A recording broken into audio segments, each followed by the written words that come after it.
4 سال تم نے پاکستان کی عوام کو لوٹا، ان کے ساتھ جھوٹ بولے، پاکستان کی معیشت کو تباہ کیا، عوام سے ان کی روٹی چھینی، ان کا روزگار چھینا، اور آج تم بیٹھ کر یہ کہہ رہے ہو کہ تمہارے خلاف سازش ہوئی ہے۔ اور تمہارے خلاف اگر سازش ہوئی تھی تو جب اپوزیشن نے تحریک عدم اعتماد پارلیمان میں جمع کرائی، جس کو تمہارے اسپیکر نے اجازت دی جمع ہونے کی، کیوں جمع کرائی؟ تمہارے مطابق تو وہ جو عدم اعتماد ہے وہ سازش کی وجہ سے ہو رہی تھی۔ اس کے بعد آپ کے اسپیکر نے اس کو پارلیمنٹ میں لے کرنے کی اجازت دی، اس کے بعد اس کا موشن پیش ہوا، اس کے بعد اس کے اوپر ووٹنگ کی اجازت دی گئی، اور جس وقت تک تمہیں پتا تھا کہ تمہارے اتحادی تمہارے ساتھ ہیں، اس وقت تک کوئی امریکن سازش نہیں تھی، اس وقت تک کوئی بات نہیں تھی کہ امریکہ جو ہے وہ پاکستان کے اندر سازش کر رہا ہے۔ لیکن جب تمہیں پتا چلا کہ تمہارے اتحادی اور تمہارے اپنے لوگ تمہیں چھوڑ کر جا رہے ہیں، تمہاری نالائکی، تمہاری نااہلی، تمہارے جھوٹ، تمہاری منافقت، تمہاری لوٹ مار کی وجہ سے،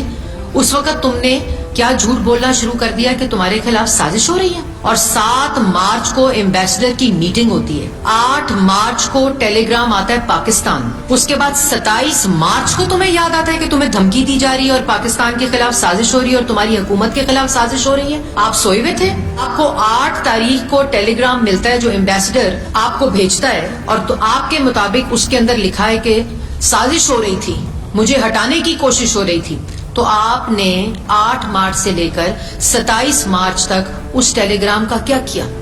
آپ نے کسی کو بتایا؟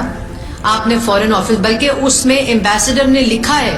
اس سائفر کے اندر ایمبیسڈر نے یہ بات لکھی ہے کہ ڈیمارش کرنا چاہیے، آپ نے وہ بھی نہیں کیا۔ اس میں یہ لکھا ہے کہ یونائٹڈ اسٹیٹس کی حکومت سے پوچھنا چاہیے کہ کیا یہ ان کی گورنمنٹ پالیسی ہے، آپ نے وہ بھی نہیں کیا۔ جس وقت ایم کیو ایم اور اتحادی آپ کو چھوڑ کے چلے گئے، باپ پارٹی چھوڑ کے چلی گئی، مینگل صاحب کو چھوڑ کے چلے گئے، آپ کے اپنے ایک کے ساراکین آپ کو چھوڑ کر چلے گئے، اس وقت آپ کو یاد آیا کہ 27 مارچ کو کاغذ لہراؤ اسلام آباد کے جلسے میں۔